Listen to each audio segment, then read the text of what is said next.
Somewhere tonight, someone worth $10 million is clipping a coupon. That's not a myth, it's data. In 1996, researchers Thomas Stanley and William Danko studied thousands of American millionaires. What they found broke every assumption. Most millionaires don't look rich. They don't act rich. Many drive cars that are years old. They live in the same house for decades. They shop for deals. They almost never buy things to impress people. So if rich people don't spend like rich people, what do they actually do differently? The answer isn't about income, it's about time. In the late 1960s, a psychologist named Walter Mischel ran an experiment at Stanford. He put a marshmallow in front of 4-year-olds. 1 marshmallow now. Or 2 marshmallows if you can wait 15 minutes. Some kids grabbed it instantly. Others stared at the wall, sat on their hands, sang to themselves, anything to survive the wait. Years later, Mischel tracked those same kids down. The ones who waited had higher test scores, better health, fewer problems with money as adults. Wealth, it turned out, was never really about the marshmallow. It was about the 15 minutes. Rich people, on average, think in longer windows of time than everyone else. Not years, sometimes decades. A person earning $50,000 a year might think about this weekend. A person building serious wealth is thinking about the next 15 years. That gap in time horizon changes almost every decision that follows. Here's where it gets strange. Most people believe wealth comes from a big salary. But high income and high net worth are not the same thing. Plenty of doctors, lawyers, and executives earn enormous salaries and still live paycheck to paycheck. Economists have a name for this. They call it high income, no wealth.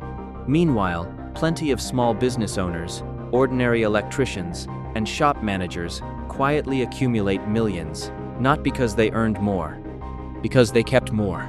So why does someone earning less end up with more? Part of the answer sits inside the brain itself.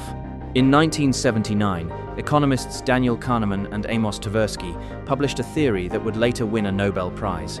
They called it prospect theory. The core idea was simple and a little unsettling. Losing money hurts roughly twice as much as gaining the same amount feels good. This is called loss aversion, and it explains a huge amount of human financial behavior. Most people, when they feel a loss, panic. They sell. They spend to soothe the sting. They chase the next thing that promises to make the pain go away. People who build long-term wealth train themselves to feel that same sting and do nothing. They let the discomfort sit there, unresolved, on purpose. Isn't it strange that the skill of getting rich might just be the skill of sitting still? Think about how often that shows up outside of money, too. The person who stays calm in an argument usually wins it. The athlete who doesn't panic in the final seconds usually scores. Sitting still under pressure is one of the rarest skills a human can build. Most of us are wired to act. Our ancestors survived by reacting fast to danger. A rustle in the grass meant a predator, not a coupon. That instinct kept us alive for hunting and gathering. It does not help us at all when the danger is a stock chart. There's a darker version of this story too. Researchers have studied lottery winners for decades. The findings are almost eerie. A significant number of large jackpot winners end up bankrupt within just a few years. Sudden money, without the habits of patience behind it, tends to evaporate. The marshmallow gets eaten immediately, just on a much bigger scale. Meanwhile, look at the Forbes list of the world's wealthiest people. Year after year, the majority are not heirs. They are self-made, not because inherited money disappears, but because habits of thinking, once built, tend to keep compounding long after the money arrives. Which raises an uncomfortable question. If it isn't really about the money at all, what is it actually about? There's a well-known study of NBA players, of all things. Researchers found that a large share of former professional athletes faced serious financial trouble within 5 years of retirement. These were people who had earned millions of dollars, sometimes tens of millions. The money wasn't the problem. It arrived too fast, and it arrived without the 15 minutes of waiting built in. No one taught them the marshmallow lesson because they never had to learn it as children. The skill simply wasn't there when the money showed up. Compare that to a story economists love to tell about a woman named Grace Groner. She worked an ordinary secretarial job her entire life and lived modestly in a small house. When she died in 2010, she left behind an estate worth about $7 million.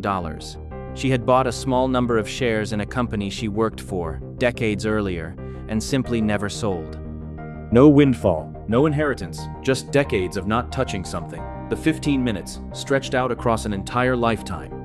Behavioral economist Richard Thaler described something called mental accounting. People treat money differently depending on where it came from. A bonus check gets spent fast, like fake money.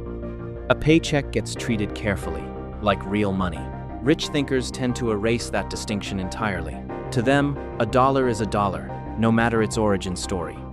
That single mental habit, applied for 20 or 30 years without interruption, is enough to separate two people who started with the exact same amount of money. Here's a small, almost boring habit that shows up again and again in the research. Rich thinkers track their money, not obsessively, just consistently.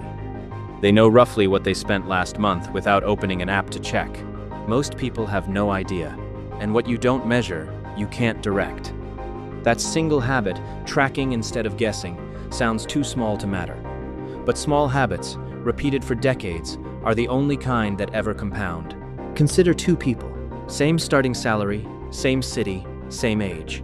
One buys a new car every 4 years. One drives the old one for 12. One upgrades the house the moment a raise arrives. One keeps the mortgage exactly the same and quietly invests the difference. Neither of them feels rich in the moment. Neither of them feels particularly different at all.